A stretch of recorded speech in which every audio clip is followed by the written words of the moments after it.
اطلع على مصيبة السلطانة خديجة التي قام شقيقها السلطان العثماني بإعدام زوجها الباشا. السلطانة خديجة هي ابنة السلطان سليم الأول العثماني، ولدت في عام 1496 ميلاديا. والدها هو السلطان سليم الأول، ووالدتها هي عائشة حفصة سلطان، وأخاها هو السلطان سليمان القانوني. يقع قصر السلطانة خديجة في مدينة اسطنبول التركية، وتحديدا في منطقة أورتهكويا المطلة على مضيق البوسفور. يعتبر هذا القصر من القصور العثمانية القديمة. في الماضي كان القصر يستخدم كمدرسة ابتدائية ودار للأيتام، وحاليا تم تحويله إلى ناد للرياضات المائية. تمت زواج السلطانة خديجة مرتين، حيث كان الزواج الأول من اسكندر باشا الثري. وكان اسكندر باشا مريضا وعاجزا عن الإنجاب، ولم يستطع الطب علاجه، وتوفي بعد عامين من الزواج. بعد ذلك تزوجت السلطانة خديجة للمرة الثانية من الصدر الأعظم إبراهيم باشا، وأنجبت له ابن محمد شاه، وابنتين هانم السلطان والسلطانة فلانة. بعد وفاة زوجها إبراهيم باشا لم تتزوج السلطانة خديجة مرة أخرى، وتوفيت في عام 1538. كان إبراهيم باشا واحدا من أبرز الشخصيات الرائدة في عهد السلطان سليم الأول. ولد إبراهيم باشا في عام 1493 في مدينة برغا الواقعة على ساحل اليونان، وكان ينتمي إلى الديانة المسيحية. والده كان صياد سمك فقير، وقد اختطف من قبل نظام الدوشرمت، وهو نظام عثماني مختص بخطف الأطفال المسيحيين لتحويلهم إلى أنصار ومؤيدين للسلطنة العثمانية.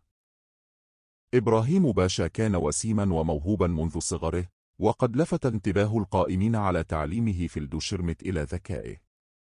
واستنادا إلى هذه الملاحظة تم تعيينه رفيقا لولي العهد الأمير سليمان ابن السلطان سليم الأول في سن 22.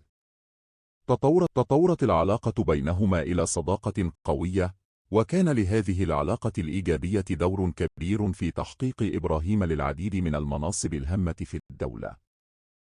إبراهيم باشا كان وسيما وموهوبا منذ صغره، وقد لفت انتباه القائمين على تعليمه في الدوشرمت إلى ذكائه.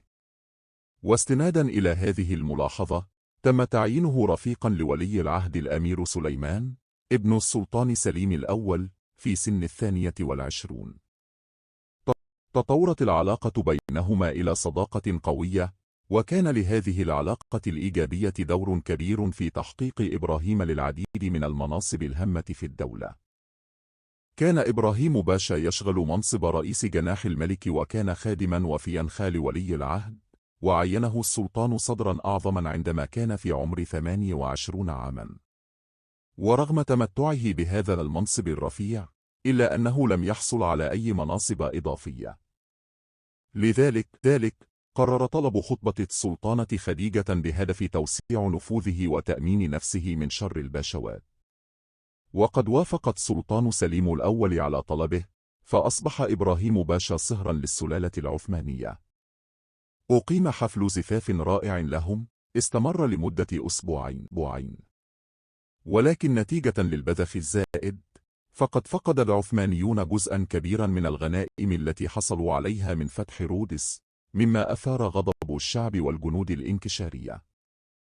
مع تزايد نفوذ إبراهيم باشا أصبح يتصرف بطريقة غير متوقعة ويتخذ قرارات دون استشارة الوزارة، ما أدى إلى استياء السلطان سليمان القانوني.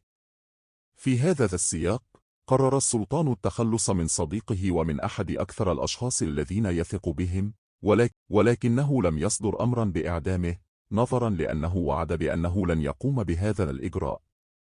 استشار السلطان أحد شيوخ الإسلام وحصل على فتوى تبني فكرة الحلف بالكذب مقابل بناء مسجد في مدينة القسطنطينية. وبعد عودة إبراهيم باشا من إيران أمر السلطان بإعدامه، حيث تم العثور عليه مخنوقا داخل غرفة نومه في عام 1536 ميلاديا.